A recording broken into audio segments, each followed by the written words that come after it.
டீட்டெயிலாக அதில் பேசணும்னு நினைக்கிறோம். ஏன்னா நேரடியாக அந்த மதுரை உயர்நீதிமன்றம் கொடுத்துருக்கக்கூடிய தீர்ப்பு, அதன் பிறகு கண்டெம்ப்ட் ஆஃப் கோர்ட்டு, அது உங்களுக்கு தெரியும். கொஞ்சம் பின்னாடி இருந்து ஆரம்பிக்கிறோம். இந்த இஷ்யூவை பொறுத்த வரைக்கும் 1862 இது ஒரு டாக்குமெண்டடாக இது ஒரு இஷ்யூவாக இருக்குது. ஏன்னா 1862 1912 2 ஆண்டுகளில் ஆங்கிலேயர்களுடைய ரெக்கார்டு படி இந்த மலையினுடைய உச்சியில் லைட் அமைக்க வேண்டும் என்று முயற்சி செய்த பொழுது அன்னைக்கு இருந்த மேஜிஸ்ட்ரேட் வந்து லைட் அமைப்பதற்கு அன்னைக்கு அனுமதி கொடுக்கல. அதனால் மதக்கலவரம் ஏற்படும் என்கின்ற காரணத்தை காட்டி 1990 காலகட்டத்தில் ஹிந்து முன்னணி அமைப்பு, அதனுடைய தலைவர்கள் அதை வந்து ரொம்ப மிக தீவிரமாக இதை கையில் எடுத்து நீதிமன்றத்தினுடைய உதவியை நாடி நிறைய டாக்குமெண்ட்டை ப்ரெசென்ட் பண்ணாங்க. அதில் மிக முக்கியமானது 1920 ஃபைல் பண்ண ஒரிஜினல் சூட் OS. அந்த 1920 ஃபைலான அந்த ஒரிஜினல் சூட் குறிப்பாக இந்த மலை, அதில் நம்முடைய முருகர் அவருடைய கோவில் எங்கே இருக்குது, காசி விஸ்வநாதர் கோவில் எங்கே இருக்குது, தர்கா எங்கே இருக்குது, இதை வந்து டிமார்கேஷன் செய்ய வேண்டும் என்பதற்கான சூட்டு. அதன் அடிப்படையில் 1920 ஃபைல் பண்ண OS சூட்டுக்கான தீர்ப்பு 1923 கிடைக்குது ஒரு லோவர் கோர்ட் மதுரையில்.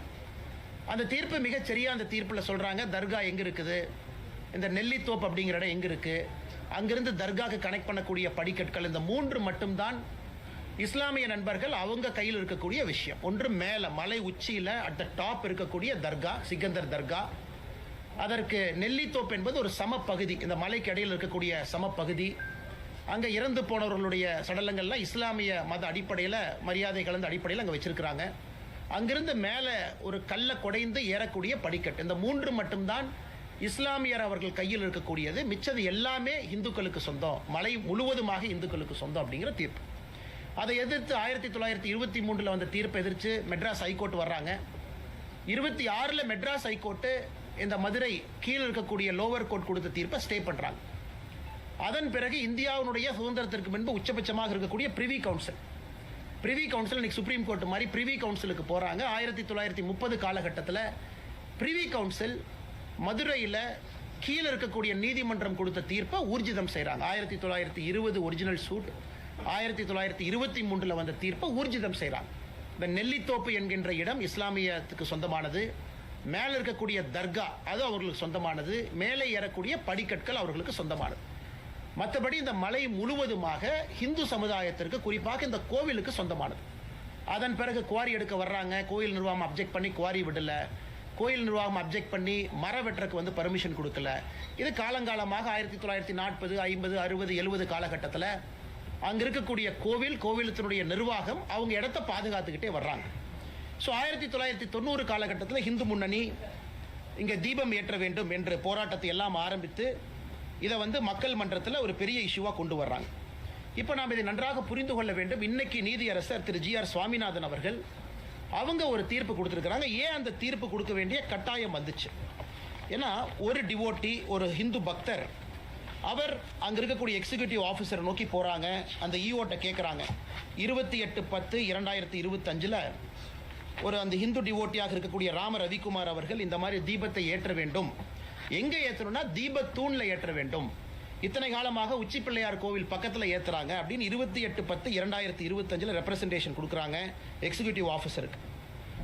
ஈஓ வந்து 3/11/2025 அதை ரிஜெக்ட் பண்ணுறாங்க. நாங்கள் பர்மிஷன் கொடுக்க மாட்டோம், இத்தனை காலமாக எங்கே ஏற்றணுமோ அதே உச்சி பிள்ளையார் கோவிலில் தான் ஏற்றுவோம் என்று. அதன் பிறகு ராம ரவிக்குமார் அவர்கள் மதுரை கிளை, மெட்ராஸ் ஹைகோர்ட்டினுடைய மதுரை கிளை, அங்கே அவங்க ரிட் பெட்டிஷன் ஃபைல் பண்ணுறாங்க. 32317 என்கிற ரிட் பெட்டிஷனை. இந்த மாதிரி எனக்கு வந்து ஈஓ பர்மிஷனை டினை பண்ணியிருக்கிறாங்க, எனக்கு நீங்கள் அனுமதி கொடுக்க வேண்டும், என்னுடைய மத புண்பட்டு இருக்குது அவர் கேட்குறாரு. அதன்படி நீதியரசர் அவர்கள் டிசம்பர் மாதம் 1ஆம் தேதி, சில நாட்களுக்கு முன்பு 1/12/2025 தீர்ப்பு கொடுக்குறாங்க. அந்த தீர்ப்பு மிக தெளிவாக பல விஷயத்தை அதில் பேசுகிறாங்க. அவங்க இந்த டிமார்கேஷன் இஷ்யூக்குள்ளேயே போகலை. இந்த மலையை பொறுத்தவரை சிக்கந்தர் தர்கா இஸ்லாமியர்களுக்கு சொந்தமானது, நெல்லித்தோப்பு இஸ்லாமியர்களுக்கு சொந்தமானது, படிக்கட்டு ஏறுறது இஸ்லாமியர்களுக்கு சொந்தமானது, மற்றபடி இந்த மலை மிச்ச பகுதி எல்லாமே அந்த கோவிலுக்கு சொந்தமானது, குறிப்பாக தீபத்தூணும் கோவிலுக்கு சொந்தமானது என்கின்ற தீர்ப்பில் ஊர்ஜிதம் செய்கிறாங்க. இதற்கு முன்பு இருந்த தீர்ப்பு தான் இது. அதன் பிறகு நீதியரசர் அவர்கள் 2 முக்கியமான கருத்துக்களை வைக்கிறாங்க. ஏன் வைக்கணும் அப்படின்னாங்க, தமிழகத்தினுடைய சட்டத்துறை அமைச்சர் திரு ரகுபதி அவர்கள் வேண்டுமென்றே பத்திரிகையாளர் நண்பர்கள் சந்திப்பில் வேண்டுமென்றே சில பொய்களை சொல்லியிருக்கின்றார்கள். அதாவது ஒரு சட்டத்துறை அமைச்சராக இருந்து சத்திய பிரமாணம் எடுத்து பணி செய்ய வேண்டிய ஒருவர் சில பொய்களை சொல்லியிருக்கிறாங்க. நீங்க நல்லா பாருங்க, அதாவது மதுரை நீதியரசர் அவர்கள் தவறான ஒரு தீர்ப்பு கொடுத்திருக்கிறாங்க அப்படிங்கிற வாதத்தை திரு ரகுபதி அவர்கள் வைக்கிறாங்க. என்ன வாதத்தை வைக்கிறாங்கன்னா, இதில் இருக்கக்கூடிய பிரச்சனை எல்லாம் 2014 முடிஞ்சிருச்சு. 2014 அந்த பிரச்சனை முடிஞ்சிருச்சு. அன்னைக்கே டிவிஷன் பெஞ்ச் தீர்ப்பு கொடுத்துட்டாங்க. டிவிஷன் பெஞ்சினுடைய தீர்ப்பு படி உச்சி பிள்ளையார் கோவிலில் மட்டும்தான் நாம தீபத்தை ஏற்றணும், மேலே போக வேண்டிய அவசியம் இல்லை. அதனால் நீதியரசர் அவர்கள் தன்னுடைய கடமையை சரியா செய்யல அப்படின்னு. இதை மாண்புமிகு நீதியரசர் அவர்கள் டிசம்பர் 1ஆம் தேதி கொடுத்த தீர்ப்பில் மிக முக்கியமாக இந்த பாயிண்ட் ஹைலைட் பண்ணி பேசியிருக்கிறார். அவர் எதுவும் மறுக்கல, இந்த பாயிண்ட் ஹைலைட் பண்ணி பேசுகிறார். அதை மட்டும் ஆங்கிலத்தில் உங்களுக்கு படித்து காட்ட விரும்புகின்றோம். அதாவது 2014 போட்டிருக்கக்கூடிய ரிட் பெட்டிஷன் எதை ரகுபதி அவங்க கோட் பண்றது, 2017 டிவிஷன் பெஞ்ச் ஆர்டர், இது இரண்டும் என்ன சொல்றாங்கன்னா, அதுல பெட்டிஷனர் என்ன கேட்கிறாங்கன்னா, தீபத்தை மலையினுடைய உச்சபட்சமான உச்சியில் ஏற்ற வேண்டும் என்று கேட்கின்றாங்க. So the petitioner wanted the deepam to be lit at the hilltop. He further argued that lighting the lamp near Moksha Deepam is not in consonance with the scripture. The learned judge rightly rejected the request. அவர் 2014 தீர்ப்பை சரின்னு தான் சொல்றார். This was because the title over the hilltop has already been declared as vesting in the Muslim. மலையினுடைய உச்சி பகுதி top most part, அது இஸ்லாமியர்களுக்கு சொந்தமானது என்கின்ற 1920 OS தீர்ப்பை இருக்கு. A settled issue cannot be reopened அப்படிங்கிறார். நான் இந்த இஷ்யூவை திரும்ப ரீஓபன் பண்ணல. ஆனா இன்னைக்கு பெட்டிஷனரை முன்னாடி என்ன கேட்கிறாங்க, தீபத்தூணில் இதை ஏற்ற வேண்டும் என்று கேட்கின்றார்கள். தீபத்தூண் என்பது மலையினுடைய உச்சியில இல்லை. 2014 தீர்ப்பு, 2017 தீர்ப்பு என்பது மலை உச்சியிலே தீபத்தை ஏற்ற வேண்டும் என்கின்ற தீர்ப்பு. அதற்கு மாண்புமிகு நீதியரசர் அவர்கள் அந்த காலகட்டத்தில் கொடுக்கல. அது சரியான காரணம் தான். ஏன்னா இந்த நீதியரசர் சொல்றது அது மிக முக்கியமா தர்காக்கு சொந்தம்னு அது ஊர்ஜிதம் ஆயிருச்சு. ஆனா தீபத்தூண் என்பது மலையினுடைய உச்சியில் கிடையாது. யாருமே போய் தர்காக்கு பக்கத்துல தீபத்தூண்ல ஏற்ற வேண்டும் என்று சொல்லல. தர்காவில் இருந்து 50 மீட்டர் தூரத்துல கொஞ்சம் கீழே இருக்கக்கூடிய தீபத்தூண்ல ஏற்ற வேண்டும் என்பதுதான் இன்னைக்கு போட்டிருக்கக்கூடிய ரிட் பெட்டிஷனுடைய சாராம்சம். The mosque is at the highest peak, the தீபத்தூண் is at the lowest peak. இரண்டுமே வேறு வேறு மலை உச்சியில் இருக்கு. அதனால் இதை ட்ரையல் ஜட்ஜ் 1920 ரெகக்னைஸ் பண்ணிட்டாங்க. நான் இதை தவறா பார்க்கல. அதனால் தீபத்தூண்ல அவங்க கார்த்திகை தீபத்தை இந்த பெட்டிஷனர் கேட்டபடி ஏற்றுவதற்கு நான் அனுமதி கொடுக்கிறேன். இதை சட்டத்துறை அமைச்சர் அவர்கள் திருச்சி பத்திரிகை நண்பர்கள் முன்னாடி 2014 2017 ரிட் பெட்டிஷனை கோட் பண்றாங்க. அதே தவறு. அதை முதல்ல இந்த பத்திரிகை மன்றத்தில் நாங்கள் தெரியப்படுத்த விரும்புகின்றோம். அதன் பிறகு சட்டத்துறை அமைச்சர் திரு ரகுபதி அவர்கள் இத்தோடு நிக்கல, மறுபடியும் ஒரு பொய்யை சொல்றார். என்ன பொய்யை சொல்றாருன்னா, 1996 ஒரு தீர்ப்பு எங்களுக்கு சாதகமா வந்திருக்கு, 2014 தீர்ப்பும் எங்களுக்கு சாதகமா வந்திருக்கு, 17 சாதகமா வந்திருக்கு, 1996 சாதகமா வந்திருக்கு. 1996 தீர்ப்பு என்பது அந்த ஆண்டுக்காக கேட்கப்பட்டது. அப்ப நீதியரசர் சொல்றாங்க, 1994 உச்சி பிள்ளையார் கோயில் ஏத்துங்கன்னு சொன்னேன், 95 ஏத்துங்கன்னு சொன்னேன், இப்ப நீங்க 96 கேட்கறீங்க, எனக்கு 3 நாள் மட்டும்தான் இருக்கு, ஆனால் இந்த ஆண்டு நீங்க உச்சி பிள்ளையார் கோவில்ல ஏத்துங்க. அதே நேரத்தில் தேவஸ்தானமோ வேறு யாரோ வேறு இடத்துல ஏற்ற வேண்டும் என்றால் அதுக்கு ப்ரொசீஜரும் கொடுக்குறாங்க.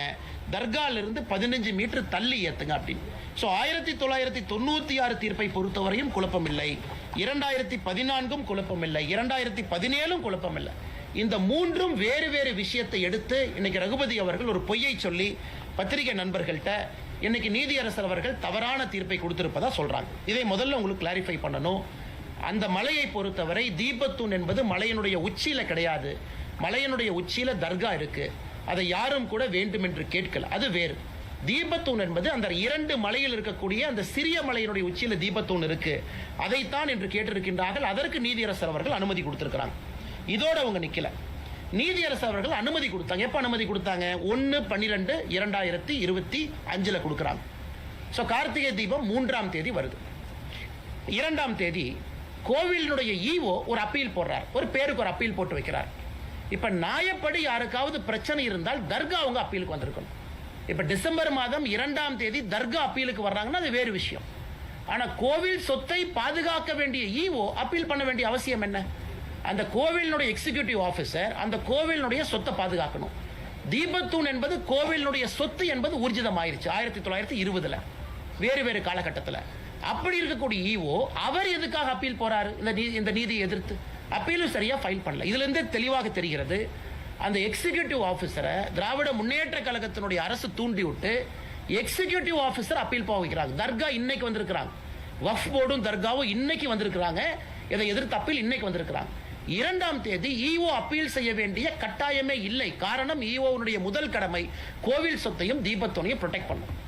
அடுத்து 3ஆம் தேதி ஈஓ சொல்றாங்க இல்ல நாங்க மலை உச்சியில ஏத்த மாட்டோம், தீபத்தூண் ஏத்த மாட்டோம் என்று சொல்லுகின்றார். அதற்கு இந்த petitioner Rama Ravikumar contempt of court வர்றாங்க.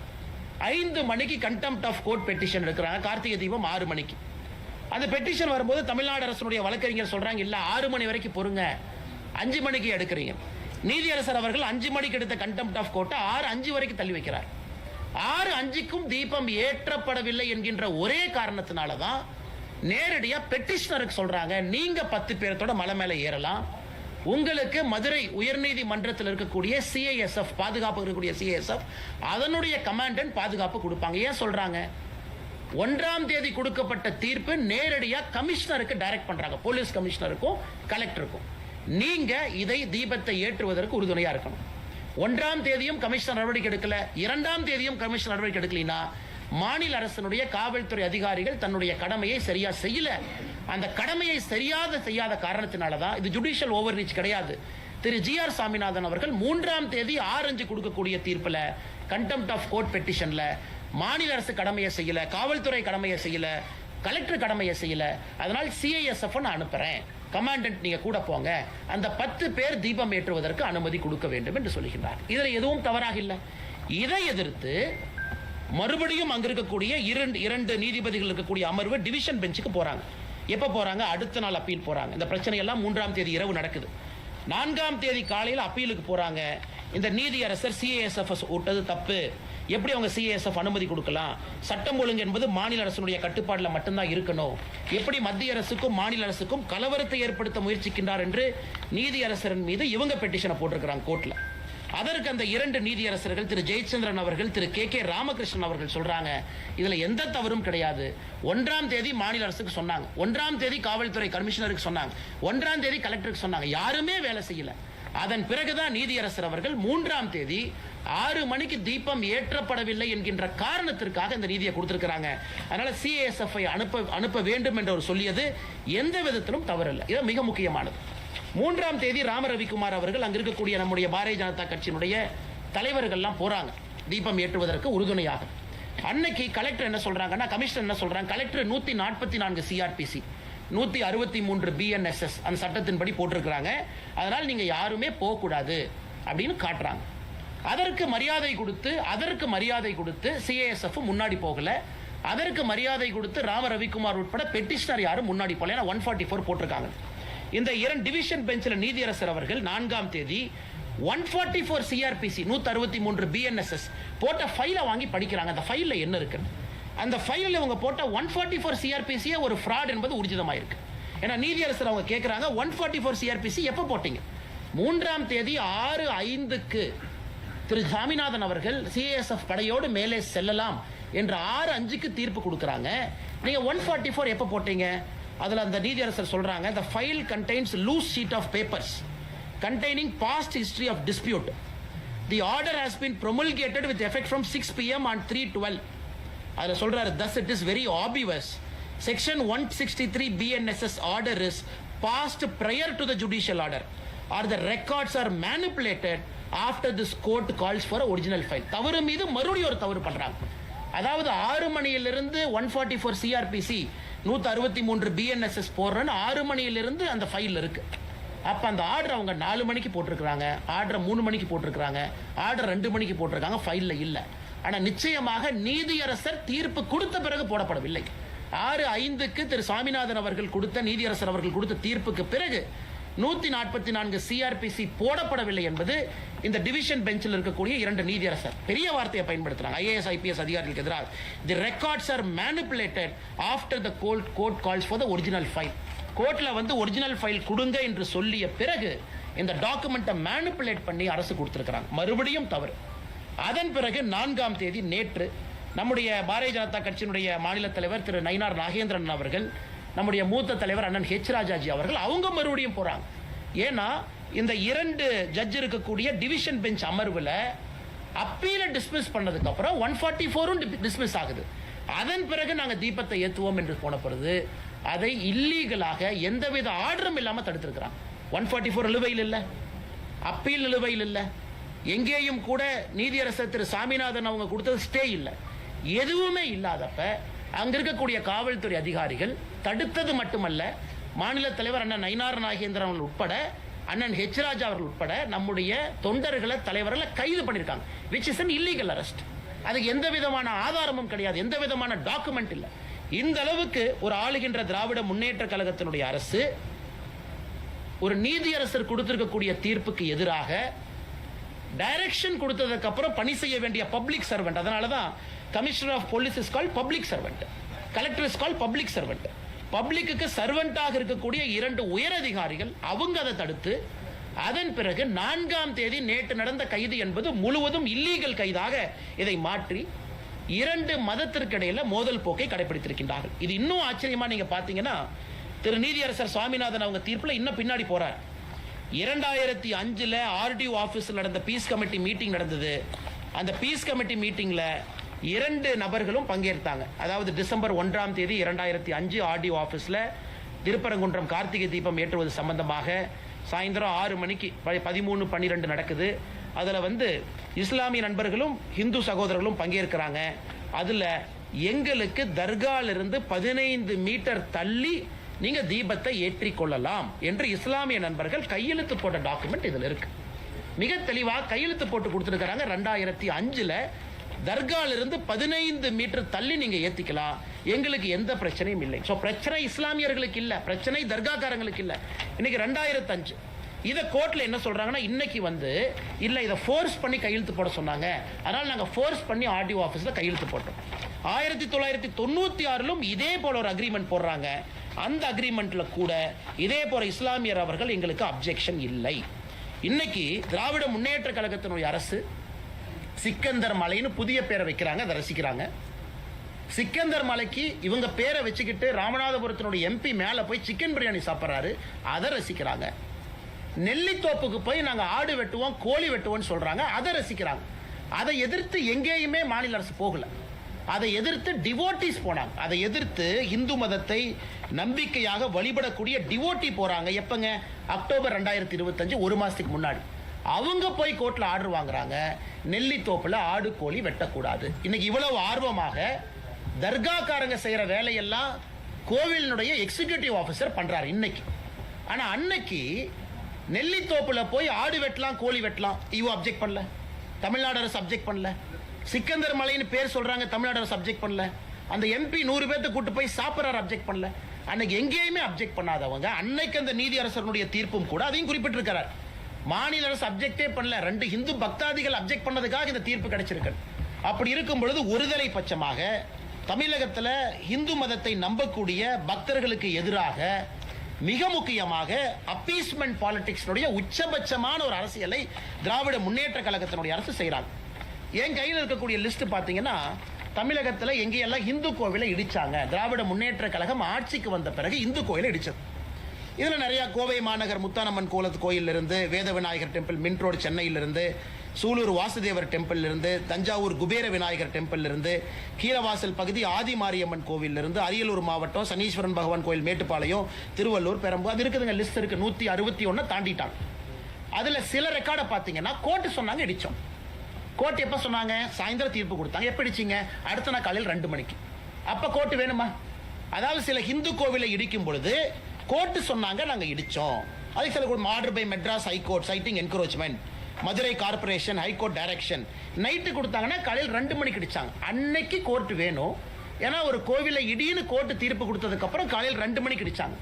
ஆனா இன்னைக்கு அதே கோர்ட்டு திருப்பரங்குன்றம் மலையின் மீது தீபத்தூண்ல தீபத்தை ஏத்துங்கன்னு கோர்ட் சொல்லும் பொழுது இவர்களுக்கு கோர்ட் வேண்டாம். கிட்டத்தட்ட 161 கோயில்ல பல இடத்துக்கு சோர்ஸே இல்ல, ஆர்டரே இல்ல. எந்த ஆர்டர் பேசிஸ்ல அவங்க இடிச்சாங்க? கோர்ட் ஆர்டரே இல்ல. அப்படி இருக்கும் பொழுது எத்தனை சர்ச்சை, எத்தனை மாஸ்க இல்லீகலா அவங்க இடிச்சிருக்காங்க. திராவிட முன்னேற்ற கழகம் ஆட்சிக்கு வந்த பிறகு 2021 மே 6ஆம் தேதியிலிருந்து தமிழகத்தில் இல்லீகலாக இருக்கக்கூடிய ஒரு சர்ச் என்கரோச்மெண்ட், மக்களுடைய பயன்படுத்தக்கூடிய அல்ல புறம்போக்கு நிலம்னு பல கொடுத்துருக்காங்க. ஒன்று இடிச்சாங்களா? கிடையாது. எத்தனை மசூதி இடிச்சிருக்கிறாங்க? கிடையாது. தமிழ்நாட்டில் எந்த சர்ச்சும் மசூதியும் ஆக்கிரமிப்பு நிலத்தில் இல்லையா? இருக்கு. ஆனால் என்ன ஒரு நியாயம்? எல்லா இதையும் இடிக்காதீங்க, எல்லாருக்கும் அவங்கவுங்க பகுதியில் வழிபாட்டு உரிமையை கொடுங்க, அதைத்தான் நாம கேட்கிறோம். அல்லது ஒருதலை பட்சமாக 161 கோயிலுக்கு மேல இடிச்சிட்டு இன்னைக்கு உயர்நீதிமன்றம் ஒரு தீர்ப்பு கொடுத்த பிறகு அதை பின்பற்ற மாட்டோம் என்று சொல்லி மிகப்பெரிய சட்ட பிரச்சனை உருவாக்கி இன்னைக்கு பார்லிமெண்ட்ல போய் பேசுறாங்க. பார்லிமெண்ட்ல பேச வேண்டிய நிலைமை என்னங்க? பார்லிமெண்ட்ல இவர்கள் போய் இந்தியாவுடைய மத நல்லிணக்கத்தை கெடுத்துட்டேன்னு இவங்க பேசணும், அரசியலமைப்பு சட்டத்தை தூக்கி போட்டு விட்டேன் என்று பேசணும், ஒரு கோர்ட்டு கொடுத்த ஆர்டரை ஃபாலோ பண்ணலின்னு தான் பார்லிமெண்ட்ல பேசணும். பார்லிமெண்ட்ல போய் என்ன பேசுறாங்க? திராவிட முன்னேற்ற கழகத்தினுடைய எம்பிக்கள், காங்கிரஸினுடைய எம்பிக்கள், விசிகாவுடைய எம்பிக்கள் என்ன பேசுறாங்க இன்னைக்கு? அதாவது தமிழகத்தில் இந்து மதவாத சக்திகள் தமிழகத்தில் ஜாதி கலவரத்தை, மத கலவரத்தை உருவாக்குறாங்க. இது எப்படி இந்து மதவாத சக்தி ஆகும்? கோர்ட்டுக்கு போய் கோர்ட்ல வெயிட் பண்ணி கோர்ட் ஒரு தீர்ப்பு கொடுத்த பிறகு முறையாக போய் அன்னைக்கு 144 சிஆர்பிசி போட்டிருக்கின்றோம் என்று தவறாக சொல்லியும் கூட அதையும் பின்பற்றி பெட்டிஷனர் திரும்ப வர்றாங்க. நேற்று எந்த ஆர்டருமே இல்லாத நாளில் இல்லீகலா இத்தனை பேர்த்தை கைது செய்துவிட்டு இன்னைக்கு சம்பந்தமே இல்லாம பாராளுமன்றத்தில் போய் இவர்கள் நாடகம் ஆடி கொண்டிருக்கின்றார்கள். இதை இந்த பத்திரிகையாளர் சந்திப்பு மூலமாக தமிழக மக்களுக்கு எடுத்து சொல்லணும். எந்த அளவுக்கு உங்க ஃப்ராடு பண்ணியிருக்கிறாங்க, எந்த அளவுக்கு பொய்ய சொல்லியிருக்கிறாங்க, எந்த அளவுக்கு ஒருதலை பட்சமாக நடந்திருக்கின்றார்கள், எந்த அளவுக்கு இதே கோயில் ஆடு வெட்டு கோழி வெட்டுன்னு சொன்னும் பொழுது பேசாம இருந்தவங்க இன்னைக்கு தீபத்தூண்ல தீபத்தை ஏற்று என்று சொல்லிய பிறகு இந்த டிராமா பண்றாங்க. சட்டத்தை பாதுகாக்க வேண்டிய சட்டத்துறை அமைச்சர் 2014-17 தீர்ப்பையும் 1996 தீர்ப்பையும் வேண்டும் என்றே திரித்து, அதுக்கும் இந்த கேஸுக்கும் சம்பந்தம் இல்லை, வேண்டும் என்றே திரித்து, இதுல இந்து பெட்டிஷனர் யாரும் மலை உச்சியினுடைய தர்கா இந்துக்களுக்கு சொந்தம் என்று கேட்கவில்லை. That is a settled issue. அது 1920 செட்டில் ஆயிருச்சு. மலையினுடைய உச்சி தர்கா என்பது இஸ்லாமியர்களுக்கு சொந்தம். நெல்லித்தோப்பு இந்துக்களுக்கு சொந்தம் என்று எங்கேயும் கேட்கல, அதையும் செட்டில்ட் இஷ்யூ. அது இஸ்லாமியர்களுக்கு சொந்தம். மேலே ஏற படிக்கட்டு இந்துக்களுக்கு சொந்தம் என்று கேட்கவில்லை, அதுவும் சொந்தம். ஆனா மலை உச்சியில் இல்லாம கீழே இருக்கக்கூடிய தீபத்தூணுல நாங்க கார்த்திகை தீபத்தன்று இதை ஏற்ற வேண்டும் என்று ஏத்த போறவங்களை 2 நாட்களாக அலக்கழிச்சு மதுரை மாநகரத்தையே அல்லோலப்படுத்தி அவ்வளவு காவல்துறையை அனுப்பி மக்களுடைய இயல்பு வாழ்க்கையெல்லாம் கேள்விக்குறிக்காக்கிவிட்டு முதலமைச்சர் அன்னைக்கு காலையில் ட்வீட் போடுறார். மதுரைக்கு என்ன தேவை? வளர்ச்சி அரசியலா ஆர் டேஷ் அரசியலா? நான் கேட்கின்றேன், இது ஒரு முதலமைச்சர் போடுற ட்வீட்டா? இது யாரோ சின்ன பசங்க போட்டா ஏத்துக்கலாம். மதுரைக்கு என்ன அரசியல் தேவை? வளர்ச்சி அரசியலா ஆர் டேஷ் அரசியலா? அந்த டேஷ்ங்கிறது என்ன? முதலமைச்சர் தன்னுடைய சமூக வலைதள பக்கத்துல ஒரு டேஷ் என்கின்ற வார்த்தையை கேள்விக்குறியாக்கி விட்டிருக்கார். டேஷ்னா என்ன? முதலமைச்சர் தானே சொல்லணும். fill in the blanks. நீங்கள் நானும் என்ன? இது முதலமைச்சருடைய ட்வீட்.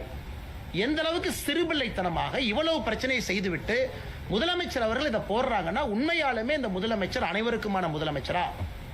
இந்துக்களுக்கான முதலமைச்சரா? இஸ்லாமியர்களுக்கான முதலமைச்சரா? கிறிஸ்தவர்களுக்கான முதலமைச்சரா? ஒரு நீதி நிலைப்பாடு ஒரு சட்டமன்றத்தில் ஒரு நீதிமன்றத்தில் சொல்லும் பொழுது முதல் கடமையாக செய்ய வேண்டிய பொறுப்பு சீஃப் மினிஸ்டருக்கு இருக்கு. அதையும் பின்பற்றல. சிஎஸ்எஃப் தமிழ்நாட்டில் அனுப்ப வேண்டிய நிலைமைக்கு தள்ளப்பட்டிருக்கிறோம்.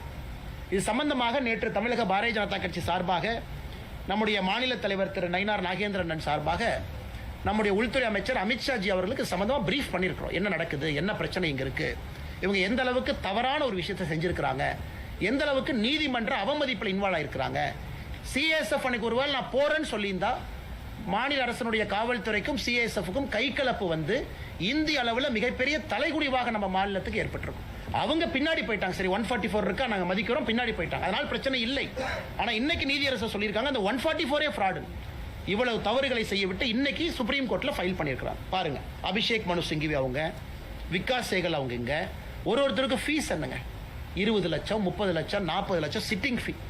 இன்னைக்கு மதுரை அமர்வு நீதிமன்றத்திற்கு ஒரு பெரிய சீனியர் சுப்ரீம் கோர்ட் லாயர் வந்திருக்கிறாங்க. அங்க அபிஷேக் மனு சிங்கிவி இவ்வளவு கேலி கூத்தாக்கி விட்டு மறுபடியும் உச்ச நீதிமன்றத்துக்கு போவோம், மறுபடியும் முதல்ல இருந்து ஆரம்பிப்போம். அதனால்தான் இதை பாரதிய ஜனதா கட்சி நாங்கள் அனைவரும் வன்மையாக கண்டிக்கின்றோம். எங்களுடைய மாநில தலைவரிலிருந்து ஆரம்பித்து கட்சியினுடைய கடைக்கோடி தொண்டன் வரை திருப்பரங்குன்றத்தில் தீபத்தூணில் ஏற்றக்கூடிய தீபத்திற்காக உயிரை கொடுத்து பாரதிய ஜனதா கட்சியினுடைய மாநில தலைவரிலிருந்து தொண்டர் வரை நாங்கள் நிற்போம். அதில் எந்த மாற்று கருத்தும் இல்லை. இன்னைக்கு மதுரை அமர்வு நீதிமன்றத்தில் திரு ஜி.ஆர். சுவாமிநாதன் அவர்கள் இந்த கேஸை செவ்வாய்க்கிழமைக்கு தள்ளி வச்சிருக்கிறார். இன்னைக்கு மறுபடியும் கண்டெம்ட்டுக்கு கண்டெம்ட், அதுக்கு ஒரு கண்டெம்ட். இது இந்தியாவில் எங்கேயும் பார்க்க மாட்டோம். கொடுத்த தீர்ப்புக்கு ஒரு கண்டெம்ட், அந்த தீர்ப்பை சரியா ஃபாலோ பண்ணி ஒரு கண்டெம்ட், அதுக்கு 4ஆம் தேதி ஒரு கண்டெம்ட். ஸோ கண்டெம்ட் இன்னைக்கு வந்திருக்கு. அது 2ஆம் செவ்வாய்க்கிழமை அன்னைக்கு அதை கையில் எடுக்கிறாங்க. அதனால் அதையும் நாங்கள் கவனிக்கின்றோம். உச்சநீதிமன்றத்தில் இன்னைக்கு அட்மிட் பண்ணியிருக்கிறாங்க. அதே நேரத்தில் தலைமை நீதிபதி சிஜேஐ அவங்க என்ன சொல்லியிருக்கிறாங்க, இது அவசரமாக எடுக்க வேண்டிய வழக்கு கிடையாது. அவசரமான இன்னைக்கு நம்பர் போட்டு எடுக்க மாட்டேன், நீங்க ரெஜிஸ்ட்ரியில கொடுங்க, வழக்கமா வர்றப்ப வரட்டும் என்று சொல்லியிருக்கின்றார்கள். அதனால் அதையும் பொறுத்திருந்து பார்ப்போம். நீதி நிலைநாட்டப்பட்டிருக்கிறது இங்க நீதிமன்றத்தில். ஆனா தரையில மக்களாட்சி என்று சொல்லக்கூடிய ஜனநாயகத்தில் முதலமைச்சர் அதை கேள்விக்குறியாக்கி இவ்வளவு பேர்த்துக்கு பிரச்சனை உருவாக்கி லாட்டி சார்ஜ் மண்டை உடைந்து மாநிலத்தினுடைய இளைஞரணி தலைவர் தம்பி எஸ்ஜி சூர்யாவிலிருந்து நிறைய மதுரை மாநகர் மாவட்டத்தினுடைய தலைவர் எல்லாருக்குமே பல இடத்துல காயம் பட்டிருக்கின்றார்கள். எதற்கு இதற்கு போல அநியாயம் பண்றாங்க கேட்டா எங்களுக்கு மதவாத சக்தி என்கின்ற பெயர். அதனால் தமிழிசை அக்கா எல்லாமே இங்க இருக்கிறாங்க. இதை விவரமாக உங்களுக்கு சொல்லணும், உங்களுக்கு தெரிஞ்சிருக்கும், இருந்தும் சொல்லணும். 1920 96, 2014, 17, 2025 தீர்ப்பு, இது வந்திருக்கக்கூடிய அனைத்தும் சாமானிய மனிதன், நீங்க இந்துவாருங்க, இஸ்லாமியராக, கிறிஸ்தவராக, சாமானிய மனிதன் இதை உத்து பார்த்தாங்கன்னா அவர்களுக்கு நியாயம் புரியும். யாருக்கும் எதிரானவங்க கிடையாது. தர்கால இஸ்லாமியர் போய் வழிபடட்டும், அப்பே இல்லை. நெல்லித்தோப்புக்கு அவங்க போட்டும், படியை பயன்படுத்தி மேலே ஏறட்டும், யாரும் அவர்களை தடுக்கவில்லை. இந்துக்கள் கேட்பது கோவிலுடைய எல்லை பகுதிக்குள்ள, கோவிலுடைய கட்டுப்பாட்டில் இருக்கக்கூடிய தீபத்தூண்ல நாங்க கார்த்திகை தீபத்தன்னைக்கு ஒரே ஒரு நாள் ஏத்துறோம். அது பாத்தீங்கன்னா பல இடத்துல சொல்லியிருக்கிறாங்க. ஒரு மலையின் மீது ஒரு தீபத்தை ஏத்துறோம்னா அதை பாற்ற வீட்டில் நம்ம ஏத்தும். இந்த மலையின் உச்சியில தீபம் ஏற்றுவதற்கான காரணம் என்னங்க? மலை பெரும்பாலும் அந்த பகுதியினுடைய ஒரு உயர்ந்த நிலையில் இருக்கும். எல்லோரும் அதை பார்க்கலாம், சுற்றி இருக்கக்கூடிய கிராமத்தில் பார்க்கலாம். ஒரு காலகட்டத்தில் வாட்ச் டைம் யாருமே இல்லாத காலகட்டத்தில் எல்லாருமே கோபுரத்தை பார்ப்பாங்க. அங்க தீபம் ஏற்றப்பட்ட பிறகு வீட்டில் விளக்கேற்றுவாங்க. இதுதான் நடைமுறை. இதை 100 ஆண்டு காலமாக இது வேறு வேறு காலகட்டத்தால் இது தவிர்க்கப்பட்டிருக்கிறது. இன்னைக்கு மறுபடியும் ஒரு வாய்ப்பு, நியாயமான முறையில் நீதிமன்றம் கொடுத்திருக்கக்கூடிய வாய்ப்பை திராவிட முன்னேற்ற கழகத்தினுடைய அரசு தட்டி பறிக்கிறாங்க. வன்மையாக கண்டிக்கின்றோம். ஆனால் நிச்சயமாக மத்திய அரசும் இதை கவனித்துக் கொண்டிருக்கின்றார்கள், உள்துறை அமைச்சரும் இதை கவனித்துக் கொண்டிருக்கின்றார்கள், நீதி அரசர்களும் கவனித்துக் கொண்டிருக்கின்றார்கள். அதனால் திராவிட முன்னேற்ற கழகத்தினுடைய கபட நாடகம் எத்தனை நாளைக்கு போகும் என்பதை பொறுத்திருந்து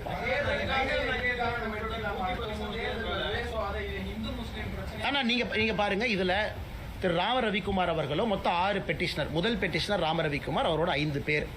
6 பெட்டிஷனருக்காகத்தான் நிறைய பேர் அதுவும் கேட்டீங்க, எதுக்கு 10 பேர் அனுப்பணும்? 6 பெட்டிஷனர் கூட 4 பேர் லாயர் இருக்கலாம், 10 பேர். அதனால் இத்தனை பெட்டிஷனரும் இதுவரை அமைதி காக்கிறாங்க. யாரும் இஸ்லாமிய சகோதரர்களுக்கு எதிராக ஒரு வார்த்தை தவறா பேசல. யாரும் தர்கா எங்களுக்கு சொந்தம் என்று கேட்கல. யாரும் நெல்லித்தோப்பை எங்களுக்கு சொந்தம் என்று கேட்கல. மிக அமைதியான முறையில் அறவழியில லட்டி சார்ஜ் அடி வாங்கிக்கிட்டு எல்லாரும் நிக்கிறாங்க.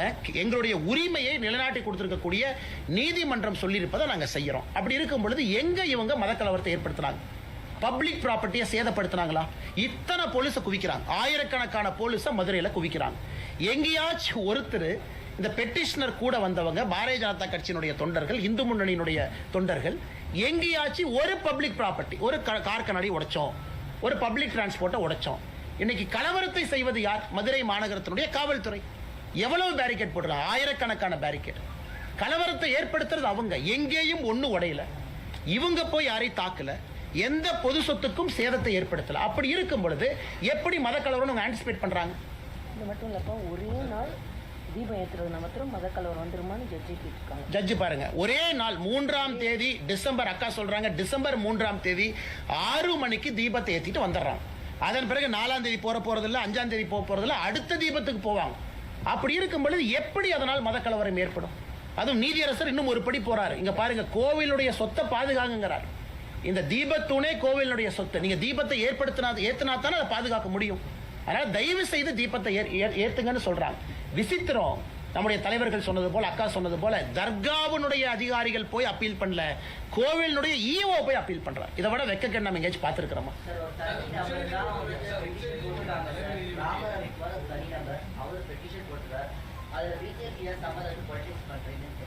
சார், இது ராம ரவிக்குமார் ஒரு பெட்டிஷன் போட்டிருக்கிறாங்க. மொத்தம் 5 பெட்டிஷனர் இருக்காங்க சார். மொத்தம் 6 பேருடைய பெட்டிஷனை தான் அந்த நீதியரசர் அவருடைய ரிட் பெட்டிஷன்ல 6 பேர் தான் மொத்தமாக எடுத்துக்கிட்டாங்க. 5 பேர் ஏற்றணும், ஒருத்தர் ஏற்ற வேண்டாம், மொத்தம் 6 பேர். இப்போ அரசியல் கட்சியினுடைய அடிப்படை உரிமை, அடிப்படை கடமை மக்களுக்காக நிற்பது. நாங்கள் மக்கள் மனநிலையை பிரதிபலிக்கிறோம். மதுரை மாநகரத்தில் இருக்கக்கூடிய மக்கள் மனநிலையை பிரதிபலிக்கிறோம். அவர்களும் மக்கள் தான். நீதிமன்றம் ஒரு தீர்ப்பு கொடுக்கறாங்க, அதற்கு பாரதிய ஜனதா கட்சி ஆதரவா இருக்கு. இது அப்ப அரசியல் கட்சி எதுக்கு நடத்தணுங்க? நீங்க ரகுபதி அவங்க கேட்கறாங்க, பாரதிய ஜனதா கட்சிக்கு இதுக்கும் சம்பந்தம்னா அரசியல் கட்சி எதுக்கு நடத்தணும்? மக்களுடைய மனநிலையை பிரதிபலிப்பதற்கு அரசியல் கட்சி இருக்கு, மக்களுக்காக அரசியல் கட்சி இருக்கு. நீதிமன்றம் சொல்லிய பிறகு அரசு தவறு செய்யும் பொழுது தட்டி கேட்பதற்காக அரசியல் கட்சி இருக்கு. அரசியல் கட்சியினுடைய அடிப்படை கடமை இது. அதனால தான் திரும்ப சகோதரர் கேட்கிறேன், நீங்க ரகுபதி அண்ணங்கிட்ட கேட்கணும், யாராவது